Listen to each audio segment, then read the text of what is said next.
কিবাহত পাই আছে আৰু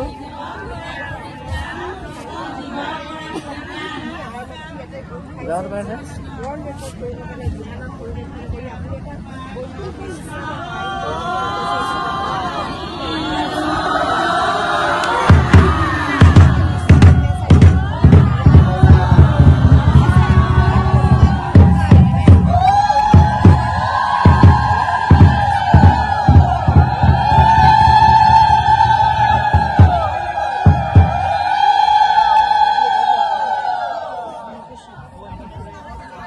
অশেষ ধন্যবাদ স্যাৰ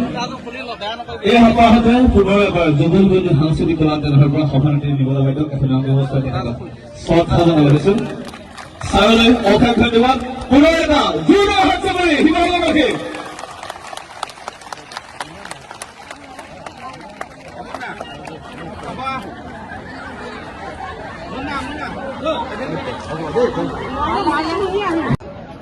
অসমীয়া জাতিটো নিজৰ হাজত থাকিলে নিজৰ পোচাকত থাকিলে কিমান ধুনীয়া দেখিবলৈ আপোনালোকক দেখিহে আজি সকলোৱে অনুভৱ কৰিব মই জোৰকৈ হাততালি বজাবৰ কাৰণে অনুৰোধ কৰিছো অসমীয়া জাতিৰ এই ধুনীয়া আপোনালোকে চাওক অসমীয়া জাতিৰ এই ধুনীয়া চেহেৰা 10,000 গৰাকী মহিলাই নিজৰ অসমীয়া সাজ পোছাক পিন্ধি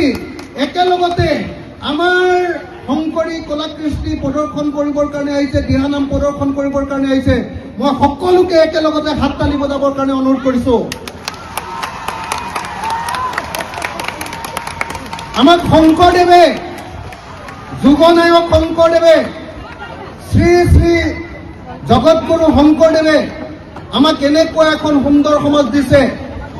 যি শংকৰদেৱে আমাক কেনেকুৱা সাজ পিন্ধিব লাগে যি শংকৰদেৱে আমাৰ গীত কেনেকুৱা হ'ব লাগে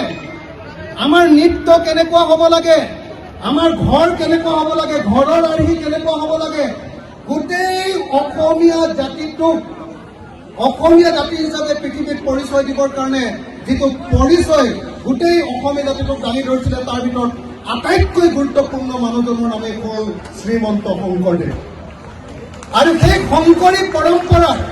শংকৰদেৱৰ পাছত শংকৰী পৰম্পৰাত সৃষ্টি হোৱা এই নামটোৱে হ'ল আজি আপোনালোকে পৰিৱেশন কৰিব খোজা দিহা নাম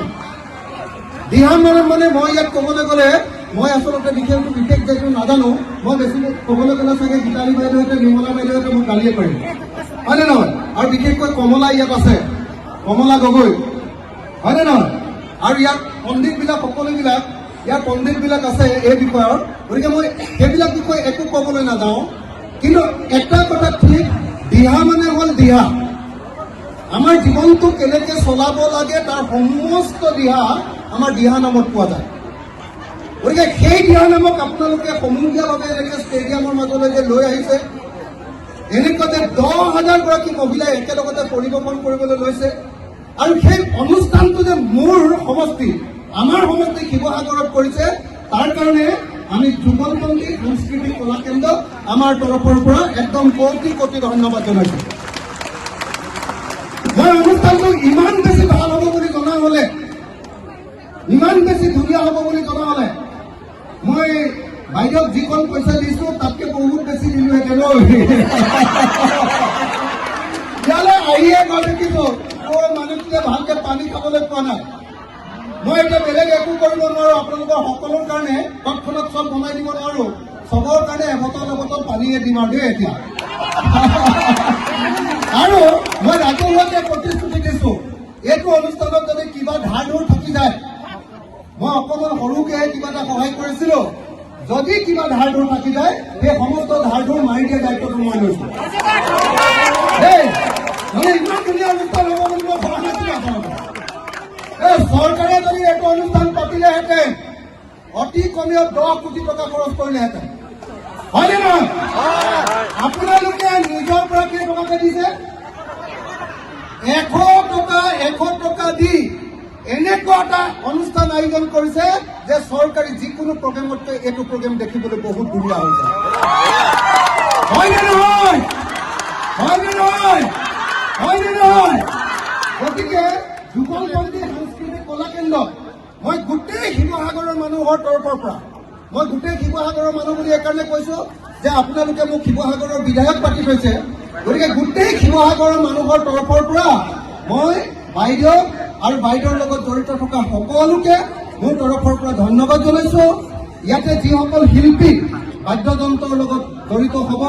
আৰু কমলাকে ধৰি আমাৰ কমলা মোৰ মানে ভাই কমলা গগৈ ক'ত গলি ঐ কমলা কিমান দূৰত আছে তোমাৰ কমলা গগৈ দিহা নামৰ নাম মানে কমলা গগৈ হয়নে নহয়? এই কমলা গগৈ আজি আমাৰ ইয়াত আছে। গতিকে মই সকলোকে শিৱসাগৰবাসী হৈ মই এটা সেৱা ল'ব খোজো। ইয়াতে মঞ্চতে লওঁনে তাতে গৈ লওঁ সেইডোখৰত গৈ এটা সেৱা লৈ মোৰ বক্তব্য শেষ। আপোনালোকৰ সকলোৰে সন্মুখত এটা খালী সেৱা লওঁ। ৰাইজৰ মাজলৈ আগলৈ গৈ সেৱা শেষ। কমলা সকলোৱে কমলাৰ কাৰণে এটা হাত চাপৰি দিয়ক। গোটেই অসমতে দিহানাম পৰিৱেশন কৰি দিহানাম নামক একদম জনপ্ৰিয় কৰি ৰাখিছে হয়নে নহয়? তো গতিকে মই সকলোকে ধন্যবাদ জনালো। আৰু এতিয়া মই এটা দীঘলকৈ আপোনালোকৰ সন্মুখত সেৱা ল'ব খোজো। আপোনালোকৰ সন্মুখত যিসকলে আমাৰ অসমীয়া জাতীয় সংস্কৃতি ৰক্ষা কৰি আছে,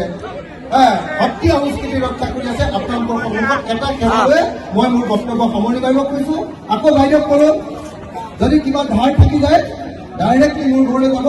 আৰু মই ৰাজহুৱাকৈ প্ৰতিশ্ৰুতি দিছো যদি নিদিওঁ তেতিয়াহ'লে মোক একদম ধৰিব দেই। আৰু